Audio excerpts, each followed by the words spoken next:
The confounding thing about the L Word is that it is truly so good and so bad. The writing can be in one moment breathtakingly authentic and believable, and in the next painfully insensitive and inaccurate, particularly when it comes to queer identities outside of the 2004 lesbian. But what else did we have at the time? After all, this is a show about sapphic women living, loving, and laughing in the prime of their lives, and it is both unbelievably nostalgic and upsettingly disappointing. Recently, I saw a clip of conversation between a few of the characters in this show, and it really lit me up from the inside with nostalgia and affection. The show is chaotic, and it's a wonderful time capsule, not only of how it kind of felt to be queer in the 2000s, but of television back then as well. In a sea of 8 to 10 episode series and overly cinematic lighting and production, the L Word brings us 2004 realism. And there is something that is so endearing about looking back on this story, not just for the drama, but for the production itself. The video that I bring you today is a cozy video. I love videos from people who sort of summarize a story or a TV show and then give a little bit of their commentary and analysis as well. And that's what I'm going to do for you. I'm going to channel my inner Ashley Norton and hopefully bring you something that you can enjoy whether or not you've seen the show. If you don't know who I am, my name is Disgruntled Townsperson. I'm an anonymous medieval peasant.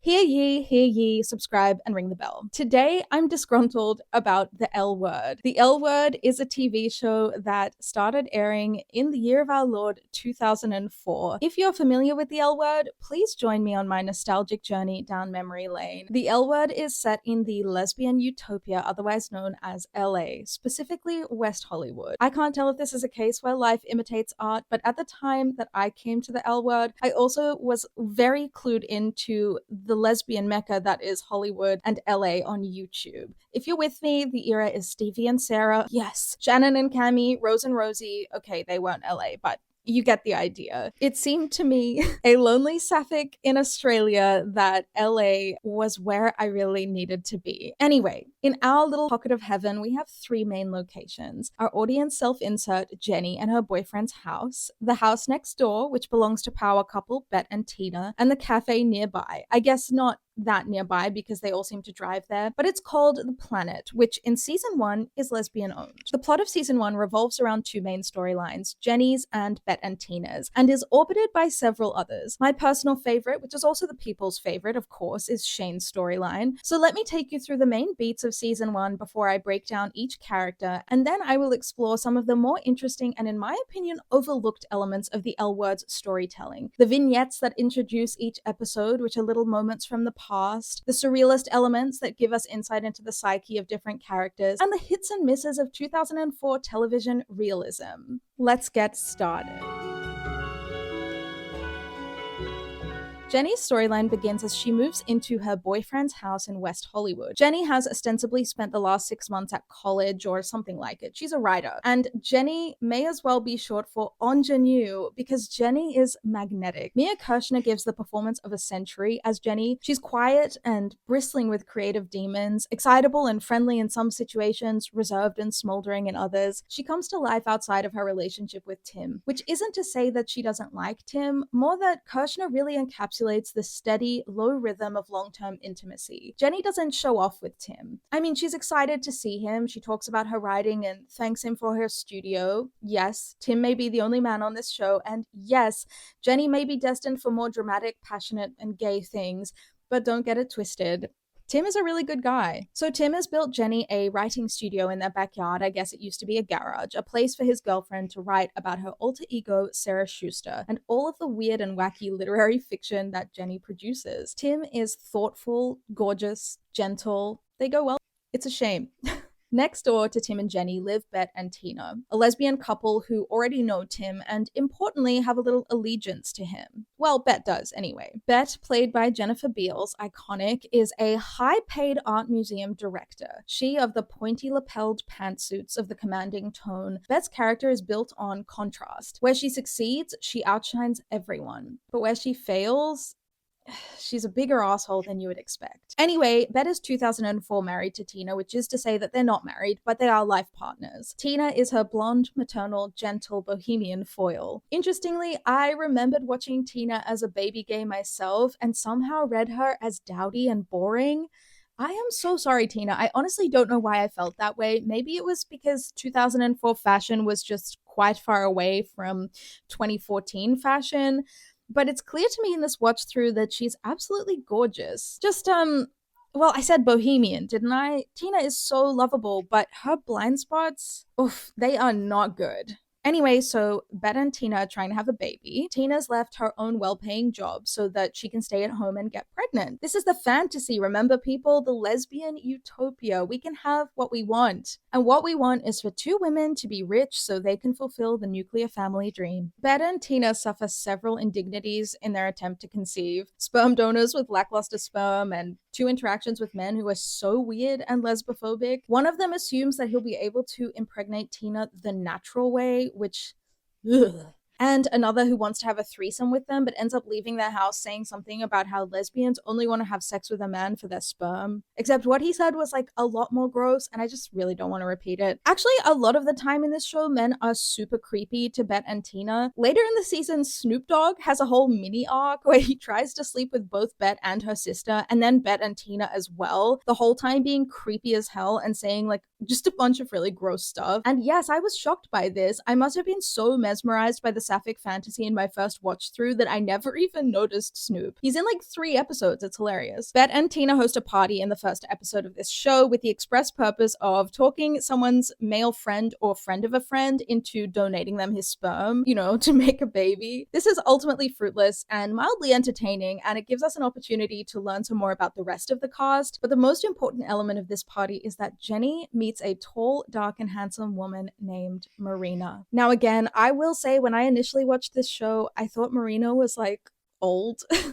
I mean, she's clearly a bit older than Jenny and she owns the Planet, that cafe, but she's definitely not the matronly age that my spouse seems to have thought she was. Anyway, back to the story. Jenny and Marina meet and bond instantly over their shared love of literature. This, of course, being a topic close to Jenny's heart, is not nearly as powerful as their undeniable chemistry. And even that comes second to the smoldering look that Marina sets upon Jenny's. When I tell you that I remember this feeling well, as a baby gay in my own confusing relationship with a kind, gentle man, I am not exaggerating. I met an older gay woman at the time when I needed to meet her. It was like being struck by lightning. Watching Jenny and Marina is so validating to me because I stopped watching this show around the same time I met my Marina, and sorry for the foreshadowing, she chewed me up and spat me out in the sexiest and most devastating turn of events in my life to that date. I guess this is where it started for me. We'll talk about this with Shane too, but I'll just lay my cards on the table. I love an older woman. Step on me, mommy. Okay, tangent over. So when Jenny gets up to go to the bathroom, Marina follows her. She shuts the door on the two of them, and she kisses Jenny passionately. And so we have the two major storylines for this season. Bet and Tina, who want to start a family, and Jenny's love affair with Marina. Let's set up the rest of our cast, because the L Word is actually a story about friends and the group. So who's in the group? Also present at Bet and Tina's party is Shane, who is actually the definition of Leslie swag. Shane, in all of her androgynous glory, exists in this parallel universe to be universally admired. At the party, she flirts with and leaves with a hot old chick, and she's also established to have slighted another, more erratic young woman who appears to be a jilted lover. Shane can't help that she's hot, and she sleeps around, but this is a much more complex characteristic than it appears to be at face value. Although Shane goes on to sleep with different women almost every night out. And there's this stupid storyline where this jilted lover turns out to be a woman called Lacey, who runs a very 2004 style smear campaign, complete with printouts, can you believe? Shane's promiscuity is actually a reflection of her vulnerability. We learn in this season that Shane was homeless as a teen, and she spent at least some of these formative years turning tricks for men in exchange for money and drugs. When Shane confronts Lacey, her jilted lover, and Lacey cries, Shane says, "No, don't do that. I can't stand when women cry. Come here, don't." And she proceeds to sleep with her. Shane's behavior seems like it is outside of herself. You can almost see the moment when she leaves her own body, when her body becomes a means to placate the distress of this other person. And when we see her next in Lacey's bed and it's over, she grabs her pants, she says barely anything at all, and leaves. She's brooding and hurt, and it feels like she's trying to close herself around the wound of coming to in a place that she never wanted to go. There are a bunch of moments like this in this first season that I hadn't remembered from my first watch through. There are moments where Shane is fetishized, leered upon, where my hair stood on end and my stomach dropped. I felt afraid for the situation she might find herself in because she has this tendency towards some sort of dissociation or derealization. There's one moment in particular where she's at a club with one of her old friends who, I don't know, I guess still does sex work, and he still doesn't have a home. He introduces her to this rich gay man that he's working for who predates on Shane so blatantly it literally set my teeth on edge. He thinks that Shane is a man and, introduced by her friend, assumes that Shane will give him what he wants. And Shane says to him, "Why didn't you tell him?" And she's angry and betrayed. But her friend Clive brushes her off and she ends up accepting some sort of mystery drug from them that knocks her out. Despite this rebuke, or maybe because of it, this rich man, Harry Sandchuck, becomes obsessed with Shane. He scares me, honestly, and I only just found out when I googled his name that apparently Clive is his personal assistant. I don't know, can someone school me on this dynamic in the comments, please? Because it creeped me out. When I discussed this with my spouse, they reminded me that an interesting part of Shane's characterization on the L word is that although she experiences many moments like this, all predicated on her extreme attractiveness, Shane doesn't really seem to experience the regular downsides of being a gender non-conforming person in public. Shop assistants don't trip over their words. People aren't calling her sir and then ma'am and then getting flustered about it. Children don't point and ask if she's a boy or a girl. People never regard her with the disgust that is usually reserved for queer people who don't fit easily into the binary of gender presentation. I'm not sure I would have noticed this either, because the way people sleaze all over Shane and feel entitled to her body was so upsetting to me. But my spouse, somewhat an expert in the field of lessy swag, at least in our young years anyway, noticed the absence of this experience in the watch through. I guess we both chalk it up to the fantasy of it all, because the fantasy really is that someone could exist like Shane without having to experience the social discomfort of being gender non-conforming. But hey, it's the lesbian utopia. The way that we live. Okay, anyway, speaking of fantasy, Shane ends up being introduced to a charming older woman with a lot of money through this creep Harry Sandchuck. And when I said I related to Jenny, I truly wish I could say the same here. Sherry Jaffe, played I believe by, what's her name? Something Arquette. Sherry Jaffe, Shane's season 1 paramour, ends up ripping her life to shreds. She promises a career-shifting business venture like she's a Nigerian prince who needs to store some money in your bank account. Like, it's just too good to be true. But unfortunately for Shane, she's just so accustomed to these transactional relationships that she lets Sherry's husband pay for her doing Sherry's hair, and she actually kind of falls in love with her, and eventually it all falls apart. One of the most devastating parts of Shane's character arc in this first season is the way that she shows up as her best self for everyone, and time after time after time, these people just want to be close to her and to use her. I mean, her friend Clive at the club, and then she meets Sherry through this creepy dude through Clive. And honestly, it's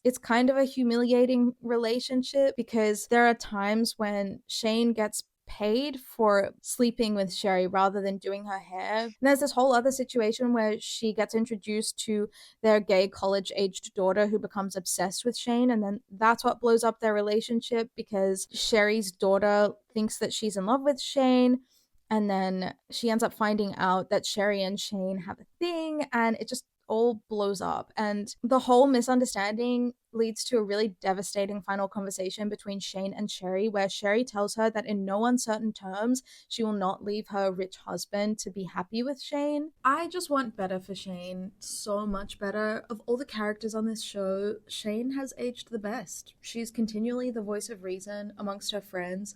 Her view on sexuality is surprisingly liberated. She embraces fluidity, she's non-judgmental, she isn't motivated by the persistent biphobia that exists as an undercurrent in this show. In fact, this is a perfect opportunity to show how much Shane rises to the top of this group by comparing her to the L Word's most insufferable character, Dana. From this point onwards, I am introducing the Shane is the voice of reason count and the Dana is a creepometer. Dana Fairbanks is a self-hating tennis player who at the beginning of this season is still in the closet. Now at face value, this is of course very sad and some might say compelling. The only problem I have with this is that Dana is like a cardboard cutout of a character. All she does is mope around in early 2000s activewear and slouch away from any possible conflict. She has no defining character traits outside of her anxiety about being outed and her sleazy, self-deprecating comments about other women. And when I say she avoids conflict, what I mean is that she avoids conflict with people who hurt her in favor of lashing out at her friends. It's not for me. I know that Dana has a very devoted fan base, and to that I say, why? Let's get into it. In episode 1, one of Dana's first lines on the show is a dig at Shane's androgyny. You know, do you have to dress like that all the time? Like what? Well, I wouldn't be seen on the street with you. Yeah? I mean, every single thing about the way you're dressed, like, screams diet. God, Dana. Yeesh. Later in this episode at Bette and Tina's party, she interrupts them in a conversation with a potential sperm donor. Lol. And then she blames them for her decision to cosplay straightness with her equally gay doubles partner. Excuse me, I'm sorry. What were you thinking? Excuse me, Simon. What was I thinking? For inviting those geeky straight people, I'm sorry, no offense. I mean, I've got to hang on Harrison all night long like some big fat heroes. Excuse me, Dan.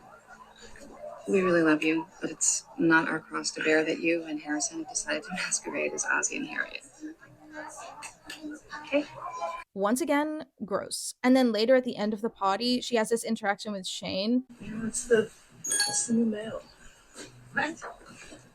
What do you know about men? I mean, you've never been with a man. And then Shane speaks and gives some pretty insightful commentary on maybe why these men weren't that keen on donating their sperm to Bette and Tina. And Dana says derisively, yeah, they teach that at hairdresser school, by the way. Like, so mean. Oh my god. Honestly, if I was around this energy, I would be a lot less forgiving than Shane, and also I wouldn't be around this energy because, again, it's mean. Anyway, the next episode has the most egregious line for me. This is episode 2, people. The second half of the 2-part pilot, which is a bold move from the showrunners, I will say. Anyway, Dana's at a spin class with Tina, and she gives us this delightfully objectifying commentary.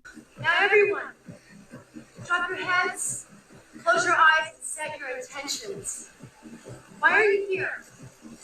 To gossip with your friends? To change your body? What do you want to get out of the next 40 minutes? Go look at your spectacular tits would be nice. Okay. So go for it. No. Besides, she's straight. How do you know? Because I'm so attracted to her. Every time I'm attracted to somebody, she's either unavailable or straight. Dana! I mean, even if she's not straight, I personally think she'd be offended if you spoke about her that way. But okay, look, to give Dana the benefit of the doubt, these are only the first 2 episodes, and at this point, even Shane is somewhat two-dimensional. I just don't like either of Dana's dimensions. So there it is. Dana, for some reason, seems to train as a professional tennis player at a country club in LA. Like, I don't know. I don't get it. It looks and feels like somewhere that key dialogue between Kirsten and her father would take place on in the OC. So anyway, Dana eats lunch at this Republican-feeling dining hall restaurant thing anyway. And that's where she meets her hot girlfriend, who for some reason is really into Dana, even though she never says anything or really does anything friendly to anyone at all, unless she's scared of them. So Dana gets to date Lara, who is gorge, and her agent is a huge homophobe, and eventually Dana breaks up with Lara after letting her down a couple times because she was too scared to be seen in public with her. It sucks. Dana's season 1 arc takes her to a reluctant coming out to her parents and the world, which takes place at her Republican mother's award ceremony for some sort of Republican women's group.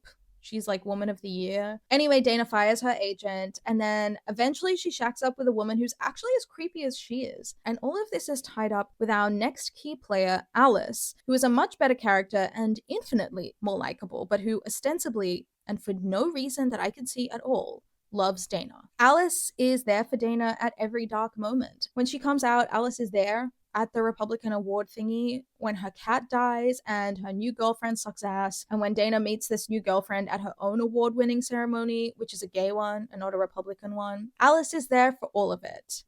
Look, I'm pretty much done with Dana here. All you really need to know is that she plays tennis and she sucks. But she does meet this woman, Tonya, who is working as like her personal assistant or something at this event where Dana wins an award towards the end of the season. And she's gross as fuck. Like, she's clearly a huge fan of Dana's, and she creepily pushes everyone else away from her and then latches onto her in a way that can really only be described as bad news. When they have sex for the first time, she tells Dana, "I can't believe I'm about to go down on Dana Fairbanks." Once again, and this won't be the last time with this show, I say, ugh. This show is so much more uncomfortable than I remember it being. Anyone else? Anyway, incidentally, Alice is the only person who seems committed to calling out Tonya's bullshit. She even tells the others that Tonya kept her $50 note when she offered to pay for gas, even though the gas price was only like $30. But there's just like so many things in this season appears to be attributed to Alice's poor judgment. So let's backtrack a little. Alice Pizecki is one of the most lovable characters to have ever existed, in my opinion. She's adorable, funny, a great friend. Her friendship with Shane is just so adorable. There's nothing else like it. They stick by each other and they don't end up making things weird. And you know what? We all love to see it. She works as a writer for a magazine, and she's always chasing these ridiculous 2004 style stories about women's issues. Everything from vajazzling to vaginal rejuvenation. Not all of her articles involve vaginas. One of them was about knitting, but this was true to life, the magazines at the time.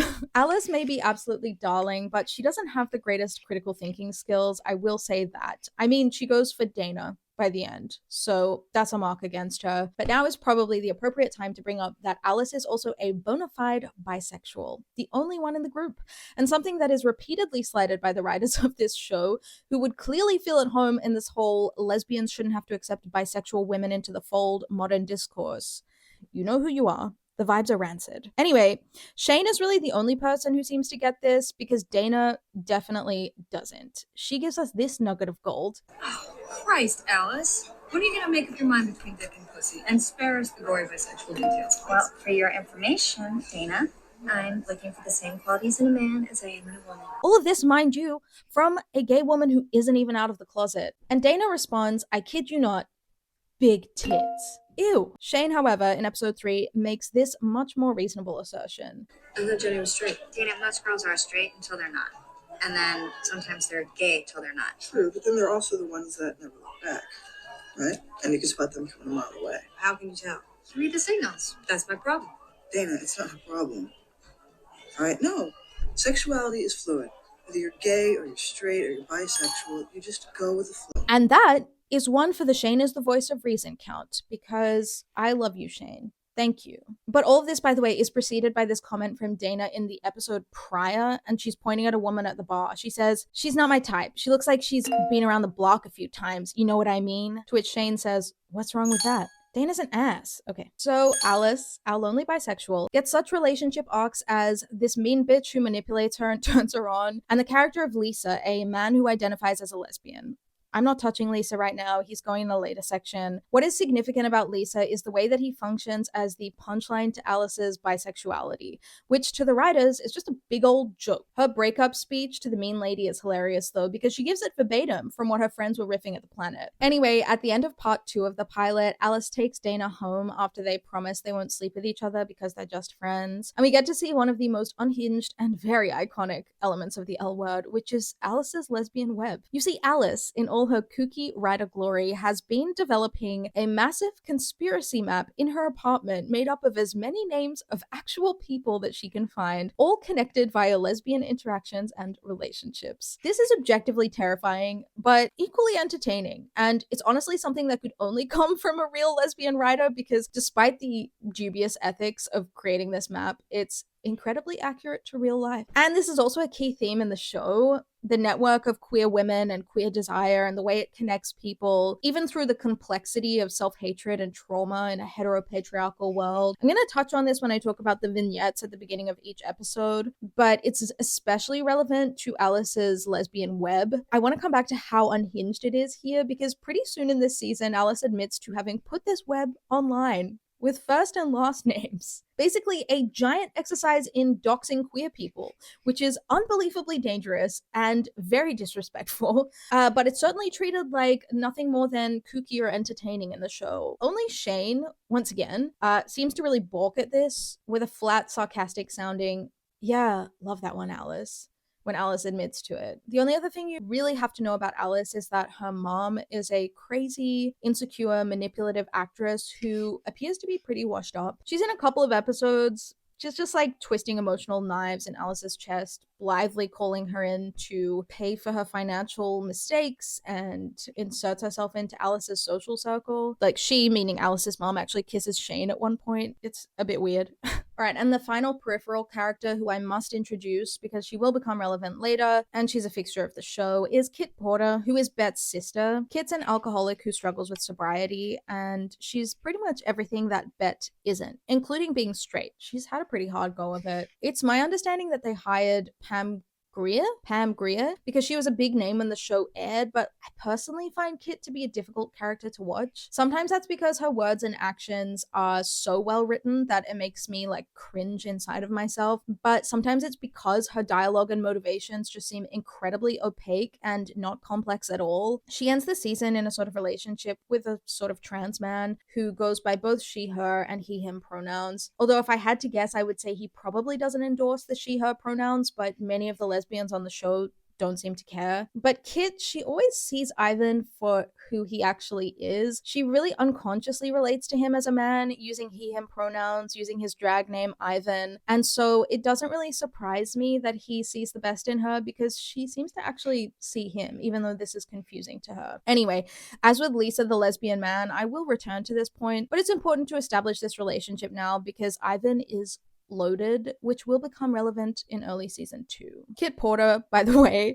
who was a successful musician in the 80s in Universe, is the reason we get Snoop Dogg on the show. I believe episodes 9, 10, and 11. Hilarious. Very entertaining. Unexpected and bizarre. So the season culminates in rising tension from both major storylines, being Jenny's story and Bet and Tina's story. Bet and Tina's relationship falls apart after Tina does finally become pregnant and then miscarries, which is really devastating. Earlier in the season, shockingly early, Tina has a very white woman freak out, which I'm going to go into detail on later, about Bet's choice to organize a sperm donation from a black man. But this, I think, cracks a big fissure in the way that Bet relates to Tina. And ultimately, Bet cheats on Tina with a carpenter. And yes, everyone I've ever spoken to about this relationship calls her the carpenter instead of Candace, but I digress. And Tina confronts Bet about it at home and leaves her. I will say their breakup scene is horrific. Described in the Wikipedia summary as Tina finds out about Candace's affair with Bet, who apologizes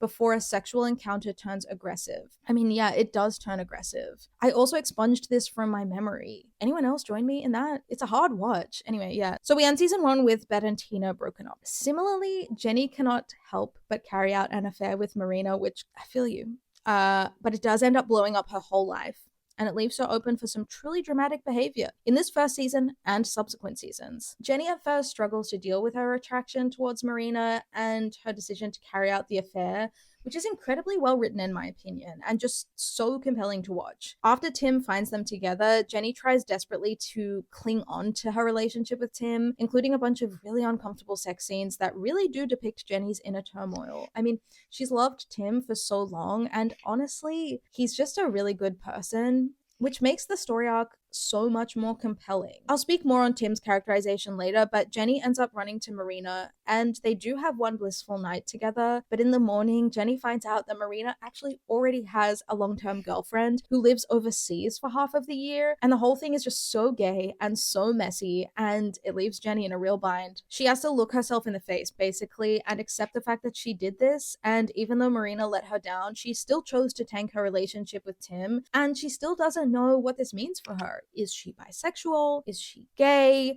She sleeps with Ricky's mom from The Secret Life of the American Teenager. She sleeps with this guy called Gene. She starts writing stories about manatees, and she starts spending time with the gang. I love to see it. Okay, if you've seen the show before, you might be like, why didn't you go into detail about Bet's exhibition and how there were those protesters and they spent the night in jail? Because, Mom, I didn't want to, okay? there are a ton of L Word recaps out there, and I don't need to give every detail. I'll leave some mystery for those of you who are going to either watch or rewatch after this. Anyway, now that I've given my broad strokes recap and we're all on the same page, we can move on to the juicy bits. My commentary. Timestamps below. I'm going to do this in sections. Having read a lot about the L Word in my time, these are some key areas that I think need more attention or a new perspective. Okay, so the first thing I want to talk about are what I will call the vignettes. Each episode from episode 4 begins with a very impactful cold open. These vignettes are scenes that become relevant in each episode, usually towards the end, by revealing something about a character and contributing to a general sense of masochistic gay doom. At least that's my impression of them. I find most of these vignettes to be absolutely repulsive, but I'm going to go through them and give you my best interpretation of what they were trying to set up with these, because it definitely adds to the mood and the tone. All of these scenes take place at some point in the past, and they're all pretty, I don't know, like artsy and uncomfortable. Some of them are worse than others, that's for sure. The sexy ones, in my opinion, are really not sexy and dubiously consensual, and some of them are just like really upsetting. Okay, so in order, we have episode 4 begins with a female photographer taking long, looming shots of a naked woman who doesn't look particularly happy to be there. They're later revealed to be a photographer and her muse, whom Bette admires greatly, and she cries looking at one of these photos in real life. I cannot express to you how uncomfortable the vignette is, though. It makes me cold just looking at this naked waif in a drafty studio. I will also take this opportunity to point out that waif-like is pretty much the only body type on this show, and I will say this was one thing that really affected me as a baby gay, and it made it difficult for me to see myself in these characters. I literally remember wondering to myself if gay women saw women the same way that men did when I watched this, because everyone was so skinny, and I was just wondering, like, can I still be attractive to other women if I'm not as skinny as these women are? And I know that sounds obtuse, but I was like basically a child. I was so young when I watched this, and it really is important that you see yourself in the media you consume, because it's difficult sometimes to relate to stories. So yeah, like in some way you can chalk it up to 2004, but that's just not a good enough explanation for me. So if you've noticed everyone's really skinny, they are. If you haven't, you'll see it now. Okay, episode 5. Okay, for this next one, I like this description from Maddie Court on her Substack, where she says, episode 5 is called Lies, Lies, Lies, and it opens with a wacky little short. Basically, a frantic NYC lesbian is pounding on the door to her friend's apartment. She's scared and upset because her girlfriend didn't come home last night. The friend picks up a creepy statue from her coffee table and answers the door with it. She's like, this is Abraxas, a minor demon. Your girlfriend is one crazy bitch. She probably slept on a friend's sofa. Then she closes the door, goes back to bed, and starts bumping the missing girlfriend. Did the demon give her sinister dyke energy? The power to gaslight? I love when the L Word has supernatural vibes. Me too, Maddie. Me too. I actually don't think that these women are real characters in the story, but they add to the mood of the episode. As we said, titled Lies, Lies, Lies. Okay, so, episode 6, the next one, is my least favorite one, or I should really say most hated. This is 2 men in a public bathroom in the 70s. One of them is aggressive, one of them is enthusiastic, and they engage in a sexual act. And then the aggressive one arrests the other man for being gay. It's harrowing. I hated watching this so much. At the end of the episode, the same policeman, he pulls Tim over because he's upset and speeding, and then he ends up letting Tim off the hook because Tim divulges some of what's gone on with Jenny, which gives this policeman, who is now in his 50s, an opportunity to go on a horrible homophobic rant. Hate, loathe entirely. Episode 8 is another one that I'm pretty sure is supposed to be hot, but it's just kind of gross. There's a tailor, or like a seamstress, who's making a costume for some prima ballerina. She sends everyone else out of the room, so it's just her and the ballerina, and she proceeds to tell this euphemistic story while she slowly puts her hands under the ballerina's skirt. The ballerina appears hesitant, confused, not really enthusiastic, if you ask me. It's later revealed that this character, the seamstress, is Marina's long-distance girlfriend, and Marina herself questions the ethics of the situation when she retells the story, but she laughs about it.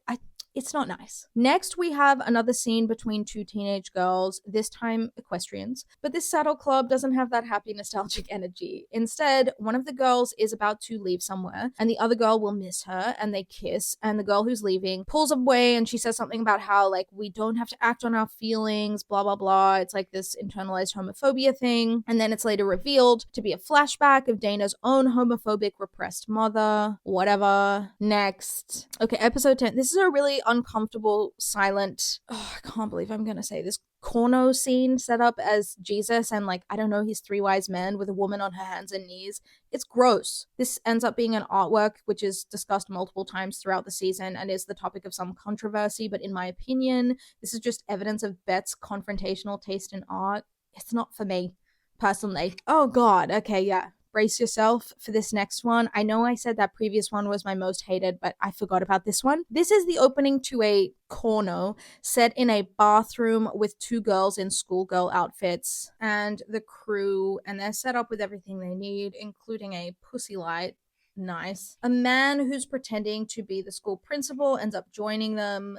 It's just distasteful, but it's later revealed that one of the women in this footage is not actually a woman but a 17-year-old girl, and her story ends up being used in a ploy to defeat a fundamentalist Christian who spearheads this campaign against the kind of art that Bet likes. It's just so depressing, and I find the framing of this just really gross. The cold open on the 17-year-old is like so explicit, and while it's clear that something isn't right, it isn't clear that she's meant to be a child. I hate it. I feel like they put the audience in a really disturbing position because I'm pretty sure a bunch of these vignettes are actually supposed to be titillating, but I never signed up to be titillated by a child. No thank you. Plus, the child in question ends up being a plot point rather than a real character. The whole thing just like left a really bad taste in my mouth. Okay, we're nearly there. So the second last one is another cold open from the 70s. This time, three women at a very sleazy, drug-fueled 70s party who perform making out and maybe more with each other and like stuff in this pool for a bunch of men. One of them's like a little bit more uncertain, and she turns out to be Alice's mom, who recounts the situation differently later in the episode. I guess they play it for laughs, but like it's pretty boring. Also gross. I hate how many of these vignettes position men as leering goons. Get it away from me. Okay, and oh my god, yes, the last one isn't even people, it's dolphins fornicating with a song over the top. This is where the surrealist elements of the show come in though, because this introduces a story Jenny is writing about manatees. It's kind of fun, but it's also gross if you know anything about dolphins. How did they even get this footage? Anyway, okay, so you get this idea, right? These vignettes are really odd, and I think that they do add a lot to the storytelling. I just personally hate most of the perspectives that they came from. Like, structurally, this is such a great addition to the show, and really allows the showrunners to explore a lot of depth in terms of the tone of the show and the themes. It's just a bit discordant to me that this is the same world where Shane is shielded from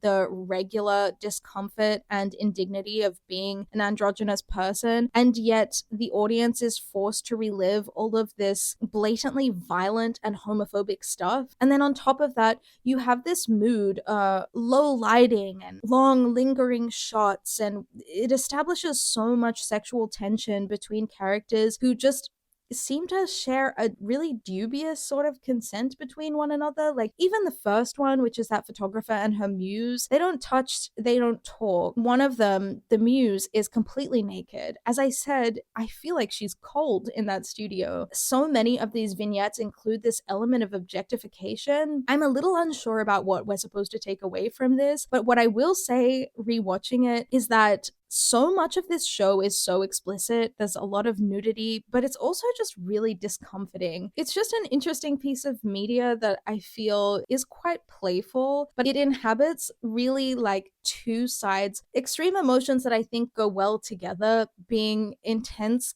arousal and excitement, and also intense disgust and anger or fear. So in that way, juxtaposing those two kind of elements, I kind of respect it. I don't know. So speaking of the surrealist elements of the show, I have a note here from my talking point which says, oh, Jenny, they can never make me hate you. And that's because Jenny's surrealist writing is a big part of making the surrealist elements of this show work. Jenny's writing is literary fiction for sure. It's figurative sometimes, or at least for the first half of the season, she uses this alter ego, Sarah Schuster, and puts her in a myriad of dramatic, intense, theatrical, and kind of uncanny situations. There's this section at the beginning after she meets Marina where Sarah Schuster dies. She washes up on the shore of a beach, which, dun dun dun, I'm not going to touch on that, but it's a nice symbol, you know? And they use these kind of like, montage shots, or like, you know, when you're watching a biopic and they do those recreations where no one's face is really in it, that's the vibe it gives. And sometimes they put text over the screen as well so that we get some of Jenny's prose. And to be honest, her prose is quite poetic and it is a little bit surrealist, and it can be quite uncanny and quite disgusting. Later in the season, she writes a goodbye letter to Tim, which involves her talking about how she gives him his heart and many other sweetbreads and organs as well. And you know what? As a goth, I absolutely live for this. And also, as an enjoyer of literature, I like to see media that is playful. I think we've lost this element of storytelling in the highly produced TV shows that we watch now, because what it does really is give the opportunity for the audience to spend some time in Jenny's psyche without telling us exactly what to think or where to go with it. It's kind of true to what writing is like, and I love it. There are also some other surrealist elements in the show. For example, in this weird group therapy that Bet and Tina attend, because they get therapy for their kind of, I don't want to say disintegrating relationship, but strained relationship, sure. And there's this one scene in particular where the camera pans across each face in the circle of group therapy members, and there are two visuals superimposed over one another. One where the person is sitting down and the camera just really slowly pans from person to person, and another sort of transparent element where they're moving a little bit in their chair and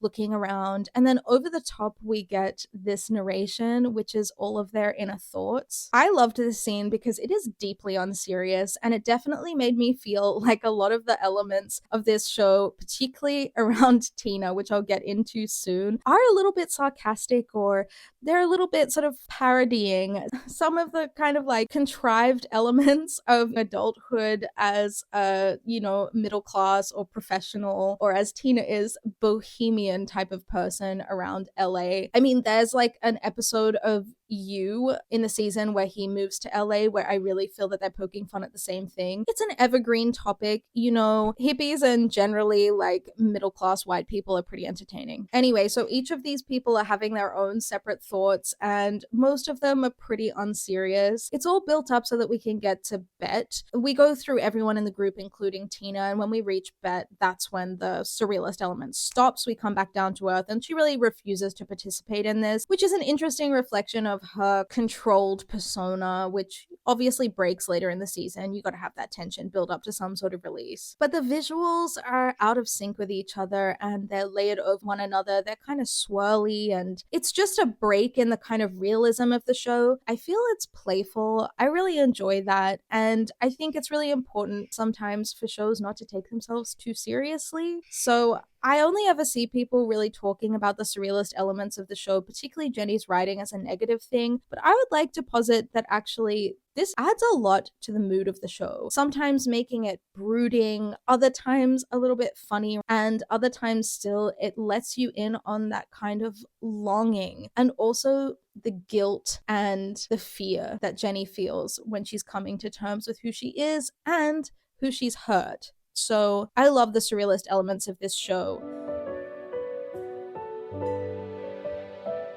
Okay, so I actually ran out of time to script this fully. I have one point on my notes here, which just says, Tim is a good guy. I really wanted to spend some time talking about how they created Tim in this season, because it is truly a feat of character writing, the choice they made for Tim, whom Jenny needed to leave in order to move our lovely lesbian fantasy forward. They could have really easily made him into a gross dude bro. They could have made us feel like Jenny was righteous in her treatment of Tim, but instead this show took the high road that, and I hate to keep comparing things to shows that you see now, but with the scourge of Netflix owned TV shows and this kind of for the lowest common denominator style of writing, I feel that this kind of subtle decision making, I don't see it that much anymore. Instead of giving us a reason to hate men, which let's be honest, us sapphics watching, we're already ready to do that. Tim is a really lovely person. He's generous, he's gentle, he's beautiful, he supports her writing, he created a space for her to be, he never controls her, he's never looking over her shoulder or keep tabs on her whereabouts at all times. He allows her to cancel things so she can go be with Marina because as far as he knows, Jenny's making friends in a new town where she didn't know anyone before. Jenny is so just like mean to him over and over again, and even in interactions that Tim has with other men with no women present, Tim refuses to objectify her or control her, even when he is prompted to by other men. He just says things like, "No, man, like that's just not my thing," and these other men will speak to him and be like, "Oh, that's crazy, like you gotta lay down the law," and Tim's like, "No, I'm not gonna do that because that's not who I am." By the end of the season, he's really hurt by Jenny because she's really just so bad to him, and he does kind of crack eventually. But ultimately, Tim is a good dude, and Bet is friends with Tim because they were neighbors before. They have some really nice conversations with one another. I guess I just wanted to make the point that, like, I love that Jenny's storyline involves her feeling genuinely conflicted over her relationship with this man who she's been with for 4 years and the electric chemistry and obsession that she has with this woman, Marina. Because personally, I do find this to be true to life. As I mentioned earlier, I also struggled with my feelings in a relationship with a man who was a lot like Tim. And when I met my Marina, it was curtains for me. Now, I left that relationship swiftly and moved on, but I really relate to Jenny's experience of Tim's personality is actually something that comes up in conversations with the other group members as well, right? Like Shane and Alice and Tina, Dana to some extent, I guess. But they do weigh in on it because it does feel wrong. Tim isn't the kind of guy who's easy to leave, because he's not an asshole. And I just think they could have taken the easy way out with writing a character who was. Honestly, I find Tim to be such a key element in why Jenny and Marina's storyline is compelling, because it's kind of like really well composed painting where your eye just keeps searching around and around and moving around and around. When you think about the situation, you hold that desire between Jenny and Marina and you just want them to be together so badly. I mean, these stolen moments they have in bathrooms and the affair itself, it's illicit, it's exciting, and also it means something so huge and so liberating for Jenny. But every time she comes home to Tim, you feel sad. You feel the weight of the decision that Jenny has made in carrying out an affair, because Tim doesn't deserve that. He's never done anything to deserve that. He is unendingly supportive of Jenny. So I love this element. If you have never seen the L Word before, it's a really great watch in terms of character writing and a well-structured storyline. And if you have seen the L Word before, let me know how you feel about Tim, because I also found it really difficult to watch at times. Obviously, I just wanted Jenny to be with Marina, but I would really love to hear some people validating mine and my spouse's interpretation that the choice to make Tim a good guy was a really good one, a strong one. Okay, I've been informed I have 10% battery left, so I'm gonna do my best to get through all of this. And my next point is Tina being a white woo-woo bohemian is sending me, which it does. At separate times in this, she's in favor of going to a Chinese herbalist instead of seeing a doctor about her morning sickness. She has this whole yoga baby blessing thing. It's hilarious and embarrassing. And I can't help but feel that the showrunners feel the same way that I do about white bohemian types, which is to say kind of like affectionately derisive. I mean, it's pretty silly. But I will say that for Tina, this is really clearly linked to her biggest character flaw, and that comes out in, I think it's episode 1. Is it episode 1 or episode 2? Tina has this iconic rant with Bet, which happens after Bet organizes for a black sperm donor, and when Tina meets him, she's shocked because he's black, and we have this interaction between Bet and Tina.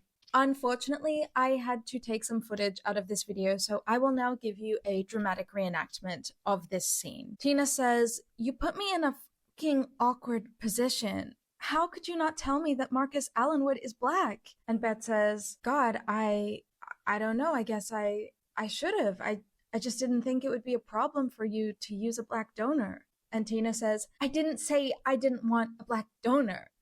I just think we should have discussed it." And Bet says, "We absolutely discussed it, Tina. Right in the very beginning, we said that if you were going to be the birth mother, that we should consider finding an African-American donor.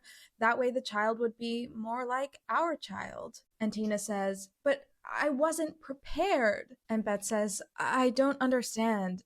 Other than being committed to spending the rest of your life with me, what more do you need to prepare?" "Look at me, Bet," Tina says. "I don't feel qualified to be the mother of a child who's half African American. I don't know what it means to be black." Which is insane. Bet says, "I think I can make a contribution in that department." And then Tina says, "And don't you think, on top of everything else, to also have 2 moms, that is a lot of otherness to put on one child?" Which again, I say is objectively insane. I mentioned this earlier. I said that Tina's blind spots are really glaring, and she apologizes for this in the next episode and they move past it, but this was so much worse than I remembered it being. I find it so hard to get past this, and as I said, it's definitely an element in why their relationship doesn't work. I do find Tina and her whiteness to be an entertaining element of the show. I mean, she wears caftans and she's into kind of crunchy, healthy stuff and the yoga and everything. But one thing I will say of this writing is that these writers give their characters real flaws and they make it difficult to reckon with. This conversation in particular, it's really something that we can't look past. So we'll have to see how Tina's character develops over further seasons. But at the end of season 1, Tina and Bet are not together. I'm sorry, I know that wasn't the most in-depth analysis. As I said, I'm down to talking points because I didn't have time to finish scripting this. But let's have a sound off in the comments. If you never saw this show, how did that make you feel? If you did see this show, we've had a long time to sit with it. What are we thinking about that at this point? Okay, I film on my phone and it ran out of battery. So I have my spouses. Let's talk a bit about trans and non-binary identities on the L Word because it's not good. Lisa, the lesbian identified man who dates Alice in kind of the middle of the first season, is just played for laughs. I find it unclear what they intended with this character, apart from like shafting Alice's bisexuality, because the other characters don't see him as a woman, but he does identify as a lesbian, even using he him pronouns. I don't know, it's confusing. He's obviously played by a man and he calls himself a lesbian identified man, but at the same time this character experiences quite real distress a few times in situations where they're misgendered, and some of those situations are sexual interactions between him and Alice. It actually really upset me to see how distressed he was after this one interaction they had where Alice refused to use a toy that he had brought with him in favor of, I guess, just using Lisa's body. I think if this were to be made today, I wish I could say it would be done differently, but then again, we do have the L Word Generation Q. I mean, not that it was particularly a bad representation of other queer identities, it was just poorly written and boring. But the other issue I have with Lisa is that throughout the show, the characters all say Lisa is such a les, like stop being such a lesbian, when what they really mean is stop being so needy and emotionally manipulative. Because as much as Lisa has some interactions that I do find distressing to watch because of their emotional reaction, there are other ways in which Lisa is like a pretty shitty partner. Alice calls him her boyfriend. He's super clingy and always wanting to talk about things in a way that is a bit emotionally manipulative. So I just wish that they would have called out that behavior for what it is. Like, stop being so needy, give me my space. But they keep saying that he's like such a lesbian, but I don't really feel that that's accurate. Anyway, the point is that Lisa only works because Alice's bisexuality is a joke. So I don't love it. I didn't really want to address it at all, to be honest, but here we are. Ivan, on the other hand, is equally mishandled. One thing I will say in favor of Ivan is that he reminded me that I really want to do drag, because there's a drag show in the episode that Ivan is being introduced in, and you know what? I freaking love drag kings. That shit is hot, and it's fun. 2004 drag kings, though, according to this show, I'm not sure if any of them were actually drag kings, had a lot more of a realistic approach to drag, which is really interesting. I enjoyed it. I mean, there's less like stylized makeup at that time. But like, my thing with Ivan is, could they not have just cast a trans actor, or at least a woman who's like mask or butch in real life? Because Kelly Lynch, who plays Ivan, is literally a straight feminine woman. I mean, correct me if I'm wrong that she's straight, but she's married to a dude and she's pretty feminine and has long hair. And like, to be perfectly honest, I think Shane's body language is more masculine than Kelly's in this show. I'm sorry to say, but like, it does give the sense that the writers don't really care about trans men, which in 2004, that tracks. Yeah, I mean, Kid is kind of confused by Ivan, which is kind of nice because like, you can see her playing out, like trying to understand her identity and what that means for her if she's attracted to Ivan, which people in real life are straight and their partner or someone who they date is trans, and that's because identity is personal and complex. It's just weird for me as a queer person who knows and loves trans people personally in my life to see this kind of representation. I'm sure other people understand what I mean. You know, we can say it was of an era, but I don't love it. I don't love it. But I wanted to finish on a positive note for this last section. My last talking point here is that I miss when TV looked like real life. Mentioned a little bit that the L word is like 2004 realism. And what I mean by that is that television used to look and feel like it was about real people. They had a real amount of makeup on, which is to say that a lot of the time they don't look like they have much makeup on at all. And I do think part of this is because we used to watch these shows on much less high resolution screens. If anything, like when I'm rewatching it now in high resolution, I can actually see a lot of the stage makeup that was on there. So you do see this sometimes with shows from the 90s and 2000s, particularly when they've been remastered. And it's kind of a shame because it breaks the illusion. Otherwise, these people are in really, honestly, convincing outfits. Alice in particular dresses exactly like my mom did in 2004. But even at parties, these women look like they've done their makeup themselves. Most of them don't wear very much of it at all. It's convincing. And it really helps you to buy into the show and the relationships in the show. And similarly, the houses that they're in, they look like real houses. They're cluttered like real houses. When people drop in, things aren't neat.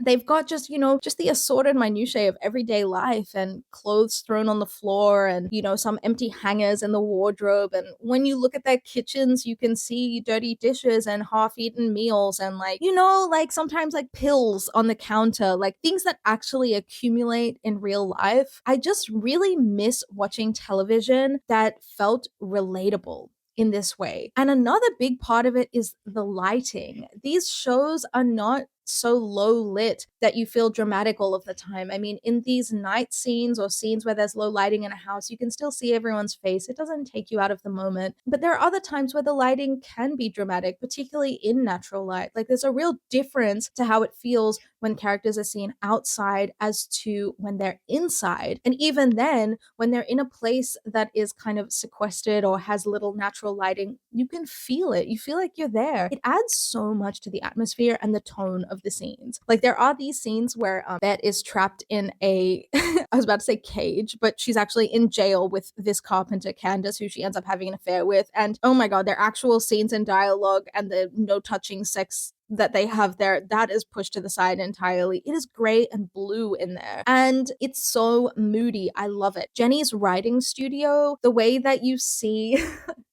her personality evolve over the season. She starts living there eventually. There's a section when she's like trying to get her writing off the ground and she pins every rejection letter from a publisher up on her windows behind her. Or other times when she invites people home and it's like a pigsty in there and she apologizes about it. It's so true to life. You get this feeling in the L Word of actually using the elements of storytelling and television as a medium in particular to externalize the internal feelings of these characters. Bet and Tina's bedroom is a sanctuary and it has these little bohemian elements, you know, the Afghans like thrown over the arms of their living room furniture and the beautiful large bed. It's low to the floor and it's covered in a white sheet set. The lamps as well. So when they come home late at night and the other one's in bed, it really feels like they actually are in bed. I think there's this scene where Bet comes home and Tina's reading a novel and she's fallen asleep and it just looks like a real person. I just feel such an absence of that realism these days. And I remember when things looked like that and people's houses looked personal to them because they weren't buying the same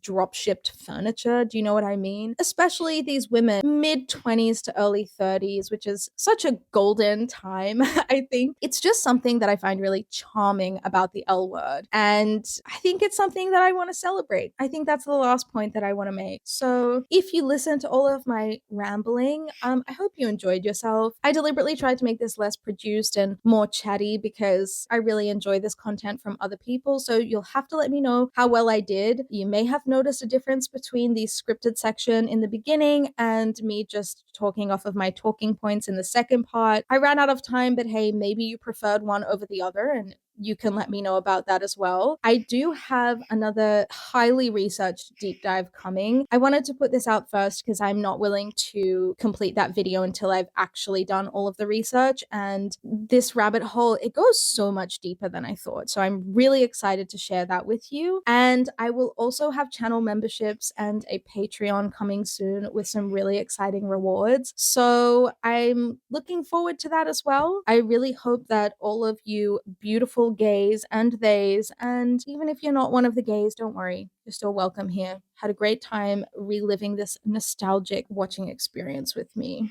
Peasant to peasant, don't work too hard.